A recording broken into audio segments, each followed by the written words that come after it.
Bueno, hoy quiero compartir el final de una serie de mensajes que hemos venido compartiendo acerca de la presencia de Dios. El punto central de estos mensajes que hemos compartido es el arca del pacto. Y vimos la indiferencia, la frialdad que Saúl manifestó a la presencia de Dios. Él nunca hizo caso, no le importó el arca del pacto, como bien dice David en 1 de Crónicas 13, verso 13. Por otro lado, Abinadab y su familia, por esa familiaridad prolongada con el arca, los llevó a acostumbrarse a manifestar una falta de respeto, de reverencia. Abinadab y su familia no valoraron la bendición de tener la presencia de Dios en su casa y la menospreciaron, y eso llevó a esta familia a la tragedia y a la desgracia. Pero en David y Obed-Edom vemos una actitud totalmente diferente. Cuánto respeto, cuánta gracia, cuánto temor, cuánta honra, cuánto agradecimiento, cuánto aprecio vemos que estos hombres mostraron a la presencia de Dios. Y es interesante notar cómo la descendencia de Obed-Edom 200 años después servía en el tabernáculo. 200 años después. Eso lo vimos la semana pasada. Y por ellos mostrar esa reverencia a la presencia de Dios, tanto David y Obed-Edom, Dios bendijo la vida de estos hombres de una manera impresionante. Hoy veremos el arca del pacto y su significado. Y con esto terminamos esta serie. En Éxodo capítulo 25, del 10 al 16, leemos: harán también un arca de madera de acacia, cuya longitud será de 2 codos y medio, su anchura de codo y medio, su altura de codo y medio, y la cubrirás de oro puro por dentro y por fuera. Estoy leyendo Éxodo 25, 10 al 16. Y harás sobre ella una cornisa de oro alrededor. Fundirás para ella 4 anillos de oro que pondrás en sus 4 esquinas, 2 anillos a un lado de ella y 2 anillos al otro lado. Harás unas varas de madera de acacia, las cuales cubrirás de oro. Y meterás las varas por los anillos a los lados del arca, para llevar el arca con ellas. Las varas quedarán en los anillos del arca y no se quitarán de ella, y pondrás en el arca el testimonio que yo te daré. Por los 10 mandamientos. El arca estaba en el lugar santísimo, el lugar más especial del tabernáculo, donde solamente una vez al año podía entrar el sumo sacerdote y ministrar allí. Solamente en el Antiguo Testamento el arca del pacto se menciona más de 180 veces. Y de ahí deducimos la importancia que tenía el arca, o debería tener el arca, para el pueblo de Dios. Estaba hecha de madera de acacia, según leímos allí. La madera representa el corazón del hombre, en el cual las leyes de Dios son colocadas. El deseo de Dios es escribir sus mandamientos sobre tablas de carne de nuestro corazón. En Hebreos capítulo 8, 10, refiriéndose a Jeremías 31, 33, nos dice: pero este es el pacto que haré con la casa de Israel después de aquellos días, dice Jehová. Daré mi ley en su mente y la escribiré en su corazón, y yo seré a ellos por Dios y ellos me serán por pueblo. Este es el efecto del nuevo pacto. Daré mi ley en su mente y la escribiré en su corazón.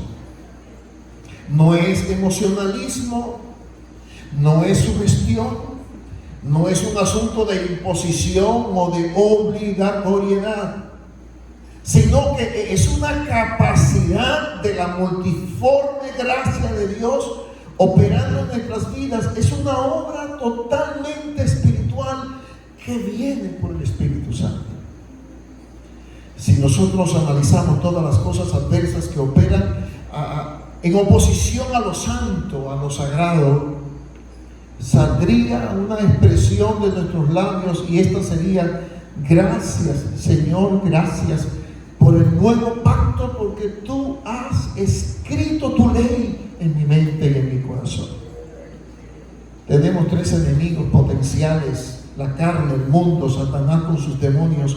No tendría tiempo en este mensaje para dar un estudio ampliado de estos enemigos, pero sí te puedo decir algo: a los 3 Cristo lo venció.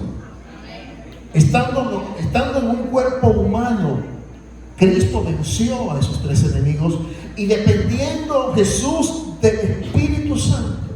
Y si Jesús lo logró, nosotros también lo lograremos. Venceremos a esos enemigos porque de Cristo nosotros estamos revestidos. Él nos ha hecho participantes del Espíritu Santo, ha escrito su ley en nuestro corazón y en nuestra mente para que nosotros obedezcamos y para que nosotros cumplamos su palabra. Conforme a la medida del arca, que estaba recubierta de oro por dentro y por fuera, esta medía 2,5 codos de largo, 1,5 codos de ancho y 1,5 codos de alto. Notan ahí medios en las 3 dimensiones, medios. Y estos medios nos hablan de verdades incompletas. El antiguo pacto, con la ley escrita sobre las tablas de piedra, estaba incompleto sin el nuevo pacto.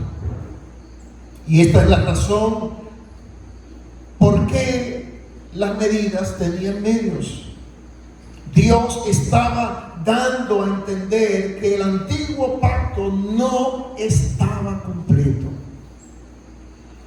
El antiguo pacto no tenía poder para cambiar las personas ni para capacitarlas para guardar los mandamientos del Señor.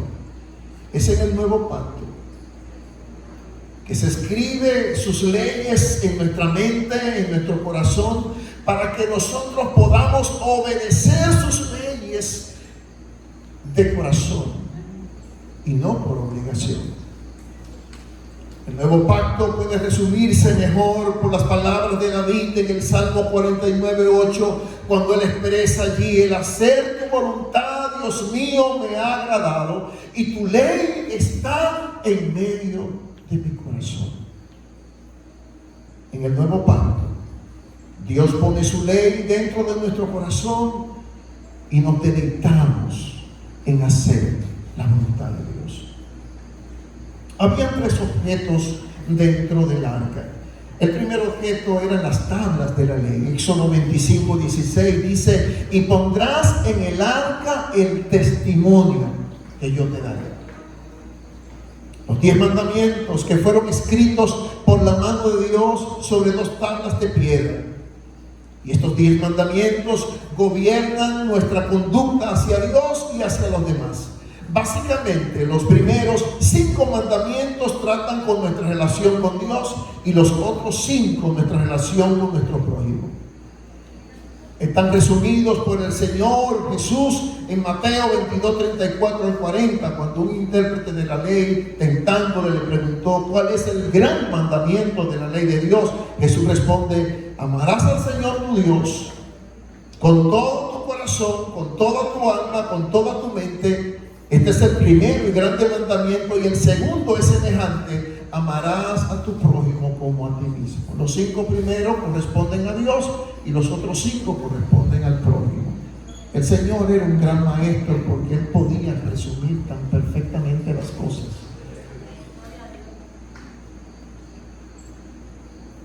Por tanto, vemos que el deber del hombre es amar a Dios y amar a su prójimo como a sí mismo.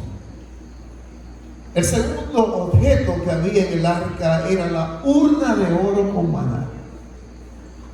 Moisés le dijo a Aarón en Éxodo 16:33: toma una vasija y pon en ella un gomer son 2 kilos aproximadamente, lleno de maná, le dijo el Señor, lleno de ese maná. Colócala delante de Jehová para que sea conservado para vuestras generaciones.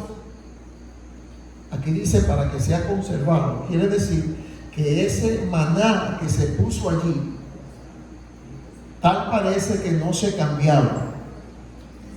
No se cambiaban como los panes de la preposición en el lugar santo.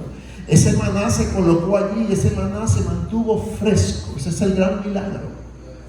Se mantuvo fresco por décadas. Ya ustedes saben, no se contaminó nunca. Hebreos 9 del 3 al 4 dice también: tras el segundo velo estaba la parte del tabernáculo llamada el lugar santísimo, el cual tenía un incensario de oro y el arca del pacto cubierta de oro por todas partes, en la que estaba una urna de oro que contenía el maná, la vara de Aarón que repartició y las tablas del pacto. Allí Hebreos 9 del 3 al 4 especifica esos 3 elementos que estaban en el arca del pacto. El maná fue la provisión de Dios para los hijos de Israel en el desierto. El Señor le dijo a Moisés que él haría que lloviera sobre ellos pan del cielo, y así sucedía. Cada mañana Dios hacía que cayera maná del cielo. Los israelitas se los recogían, los horneaban en forma de torta, los servían. Nos dice Éxodo 16:23 y Números 11:8. Se describe el maná con un sabor exquisito, como hojuelas hechas con miel. Nos dice Éxodo 16:31, y tenía un sabor de aceite nuevo. Describe Números capítulo 11, verso 8. En el Salmo capítulo 78, 24 al 25 dice: hizo llover sobre ellos maná para comer y les dio comida del cielo, pan de ángeles comió el hombre. Aquí notamos que el maná que descendió del cielo es descrito como comida o pan de ángeles. Por lo tanto, espiritualmente, el maná habla de verdades celestiales. Hay una promesa especial para los vencedores. Nos dice Apocalipsis capítulo 2, 17: al que venciere daré a comer el maná escondido. Esta urna de oro con maná dentro del arca del pacto en el lugar santísimo representa las verdades ocultas de la palabra de Dios, que solamente pueden ser reveladas a aquellos que pasan detrás del velo. Hay que caminar hacia adentro, hay que avanzar, hay que ir más adentro, hay que ir del lugar santo, del lugar santo al lugar santísimo, para que esas verdades elementales, esas verdades profundas de la palabra de Dios puedan ser abiertas a nosotros. Verdades preciosas que Dios oculta en su palabra, como nos dice Proverbios 25:2.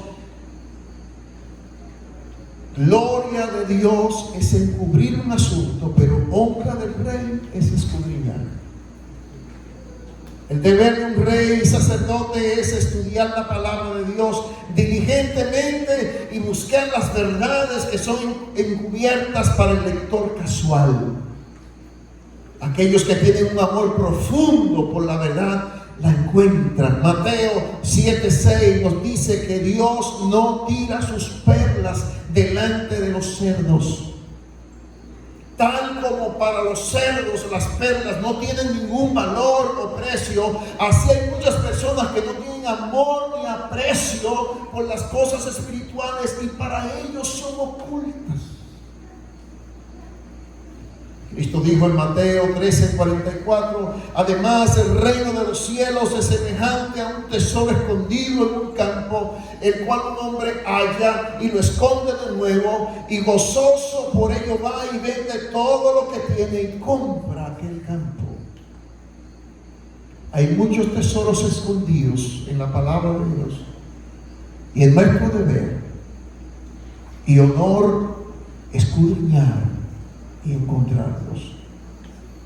La promesa para los vencedores y para aquellos que van detrás del velo es que participarán de las preciosas verdades de la palabra de Dios que son encubiertas para otros. Por lo tanto, si nosotros deseamos conocer los secretos de la palabra de Dios, hay un precio que pagar. Y eso va a demandar de nosotros dedicación, eso demandará de nosotros aprecio, eso demandará de nosotros morir a otras cosas y nosotros concentrarnos en aquellas cosas que son realmente eternas. Y el tercer objeto que estaba en el arca del pacto era la vara de Aarón que reverdeció. La historia de esta vara es la rebelión de Coré, Datán y Abirán en contra del liderazgo de Moisés y de Aarón. Y esta rebelión lo describe en el capítulo 16 de Números. Ellos eran levitas que deseaban tener la posición de sacerdotes. Y estos tres hombres acusaron a Moisés, acusaron a Aarón de exaltarse a ellos mismos sobre el resto de los líderes de Israel. Y leemos esta parte de lo que pasó allí en Número 16, del 1 al 3. Leo.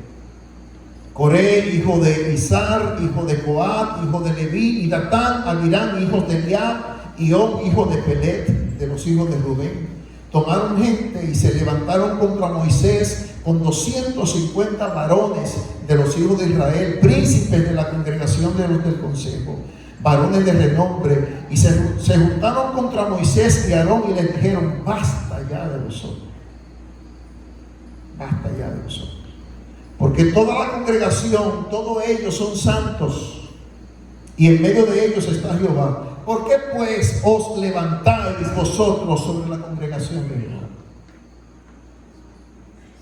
Número 16, 8 al 11, sigo leyendo.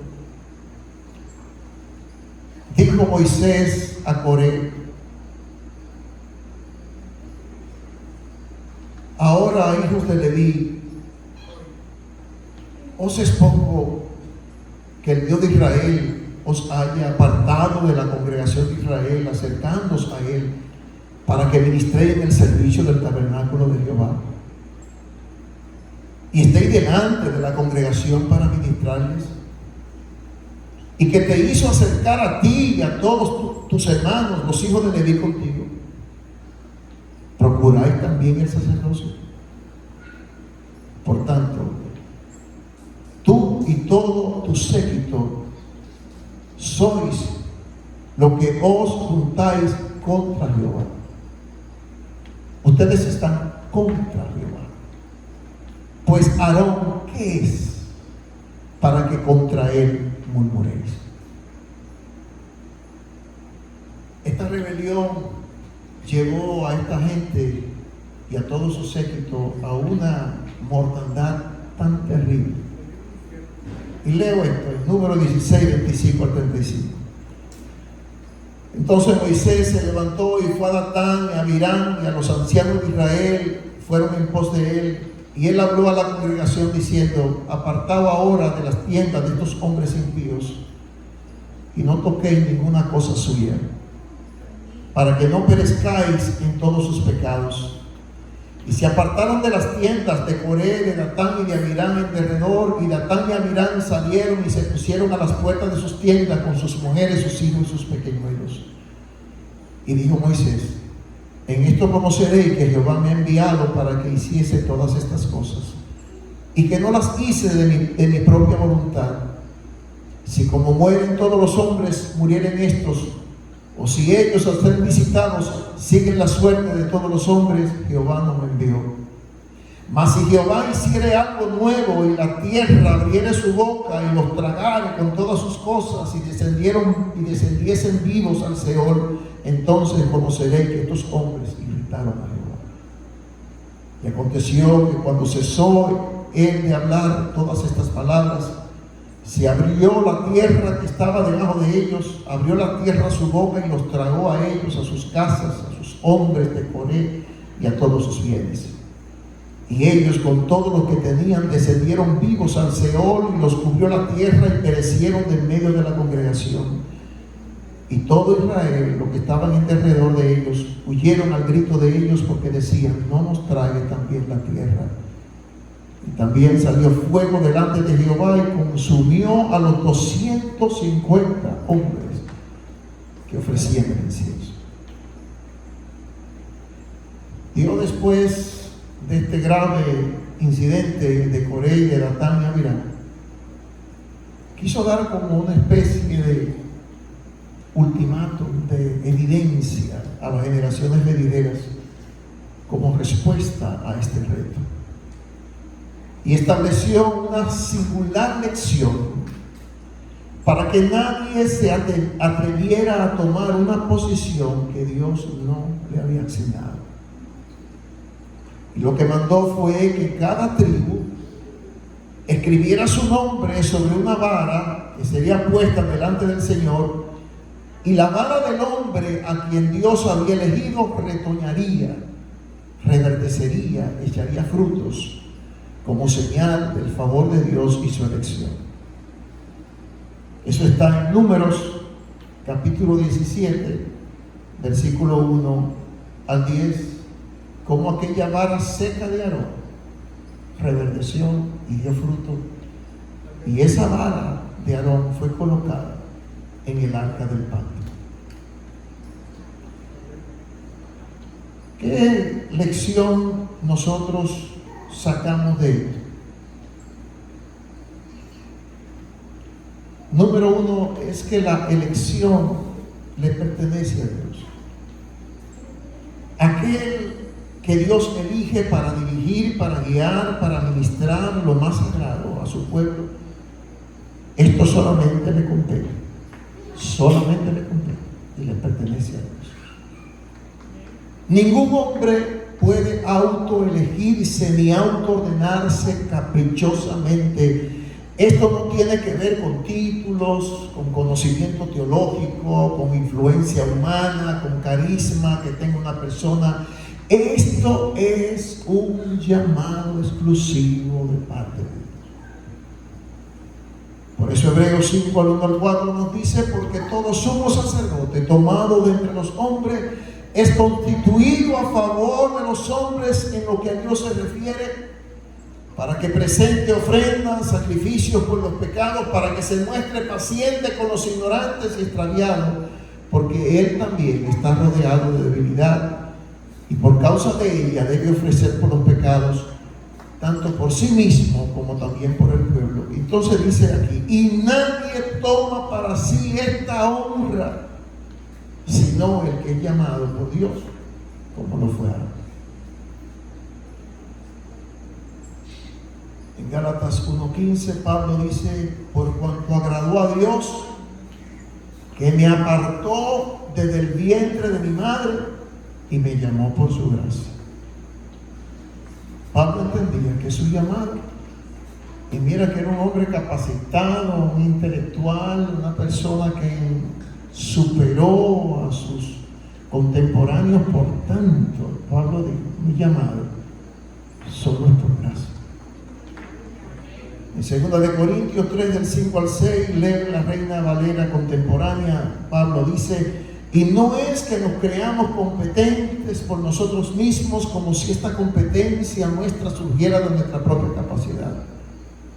Nuestra competencia proviene de Dios, pues Él nos hizo ministros competentes de un nuevo pacto, no de la letra, sino del Espíritu, porque la letra mata, pero el Espíritu vivifica.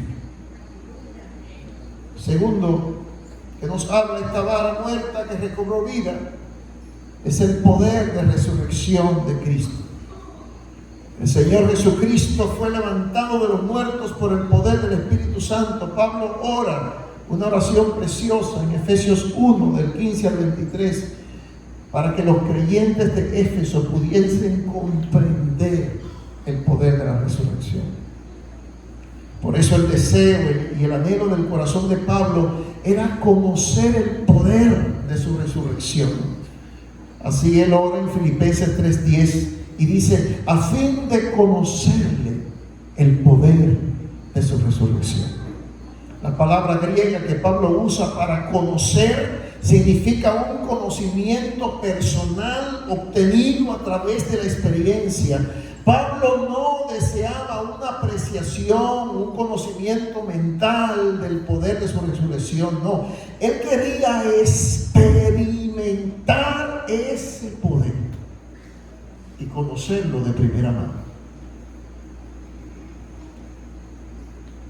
El propiciatorio, leo en Éxodo 25, 17 al 22: y harás un propiciatorio de oro fino, cuya longitud será de 2 codos y medio y su anchura de codo y medio.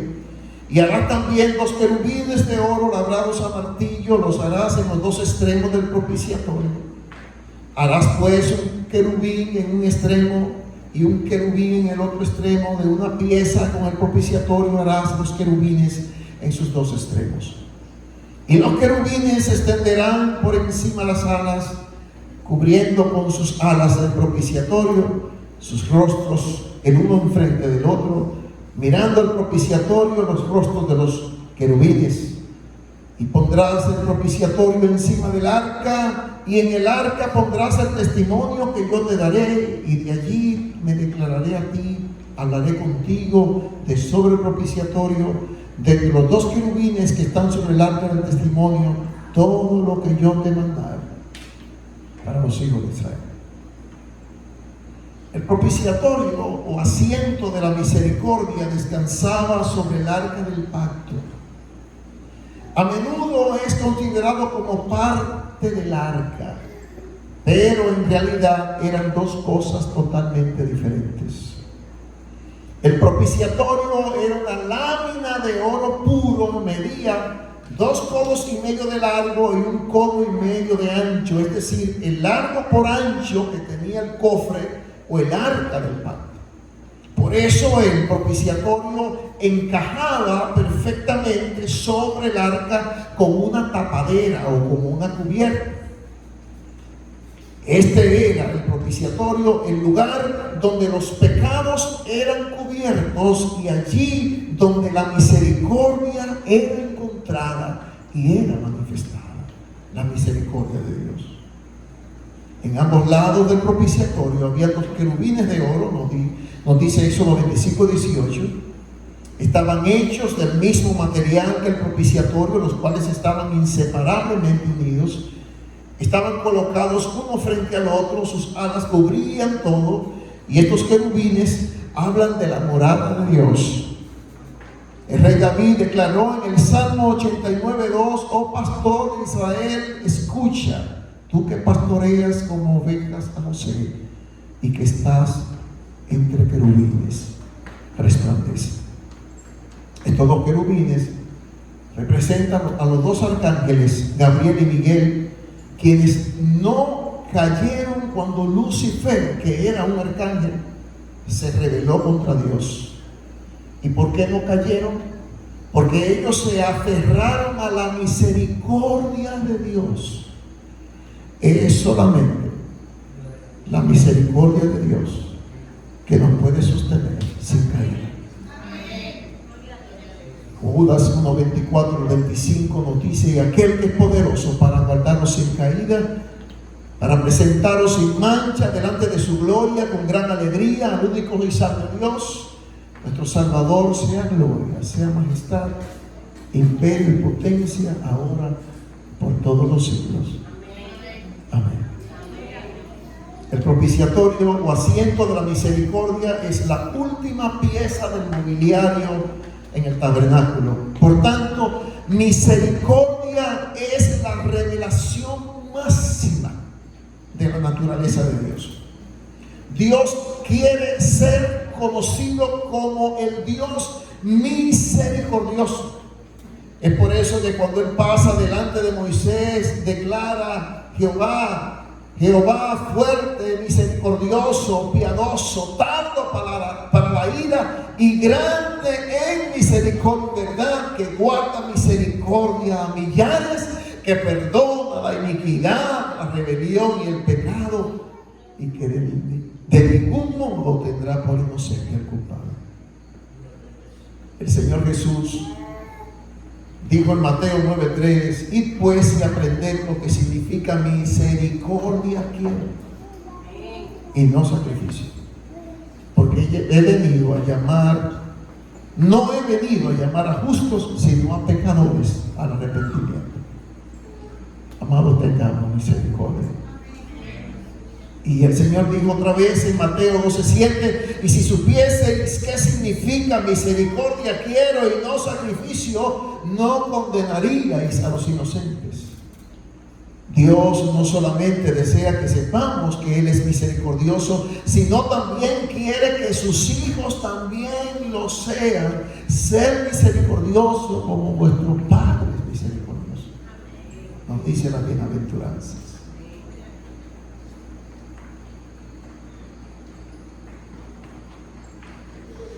Hebreos,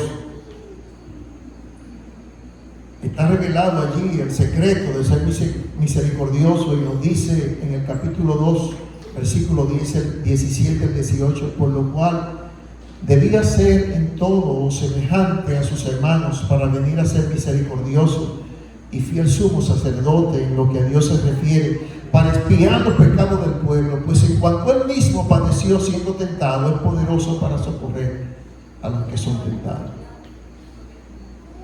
El Señor fue sometido a pruebas en su humanidad. Fue sometido a pruebas, fue sometido a tentaciones, y dice Hebreos que vino a ser misericordioso. Quiere decir que esto lo hizo comprender más nuestra naturaleza. Comprender más nuestra naturaleza, hermano. Comprendernos en nuestra esencia misma. Y si este fue el camino para que el Señor fuera misericordioso en ese aspecto, este es el único camino para que nosotros también seamos misericordiosos. Seremos sometidos a tentaciones, seremos sometidos a pruebas, seremos sometidos a procesos, para que esa virtud de la misericordia se manifieste en nosotros. Eso es lo que nos va a hacer empáticos, hermano. Poder entender a otros, poder comprender a otros por dónde están pasando. El apóstol Pablo da una ilustración de esta importante verdad cuando él escribe 2 Corintios 1, 3 al 4, y dice allí: bendito sea el Dios y Padre de nuestro Señor Jesucristo, Padre de misericordia y Dios de toda consolación, el cual nos consuela en todas nuestras tribulaciones, para que también nosotros podamos consolar a los que están en otra tribulación, en cualquier otra. ¿Cómo tú puedes consolar? Cuando eres consolado. Cuando eres consolado. Así que nosotros podemos entender esa misericordia y ese consuelo cuando pasamos nosotros, cuando somos nosotros consolados por Dios en nuestras tribulaciones. Nuestra reserva de consuelo viene del Señor, quien nos suple de consuelo a tal grado que nosotros podamos pasar a través de la tribulación, y esa reserva de misericordia, de consuelo, ese nivel que el Señor nos lleva, así también nosotros podemos vertirla en otros. En Éxodo 25, 21 nos dice: y pondrás el propiciatorio encima del arca, y en el arca pondrás el testimonio que yo te daré. Vemos aquí que el propiciatorio cubría la ley. Y esto ilustra al menos dos verdades importantes. Primero, la misericordia cubre a aquellos que han transgredido la ley. Y en segundo lugar, antes de poder obtener misericordia del Padre, debemos reconocer que hemos transgredido sus mandamientos.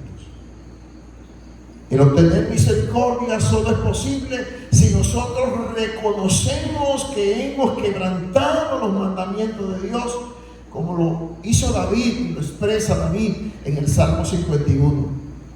Por medio de nuestra confesión podemos lanzarnos literalmente sobre la misericordia de Dios. ¿Cuál es el problema de mucha gente? Que jamás admitirán sus transgresiones. Y como jamás la admiten, si yo falté, si yo pequé, ¿qué va a pasar? Pues no se manifiesta misericordia.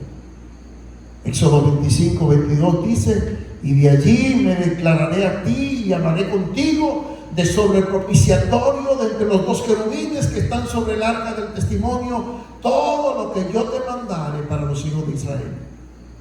En Números 7:89 nos dice: y cuando entraba Moisés en el tabernáculo de reunión para hablar con Dios, oía la voz que le hablaba de encima del propiciatorio que estaba sobre el arca del testimonio. Dios le habló a Moisés desde el propiciatorio. ¿Qué significa esto? Que es un corazón lleno de misericordia el que escucha la voz de Dios. El Señor da su palabra y habla a aquellos que son misericordiosos. Dios le bendiga. Señor, gracias.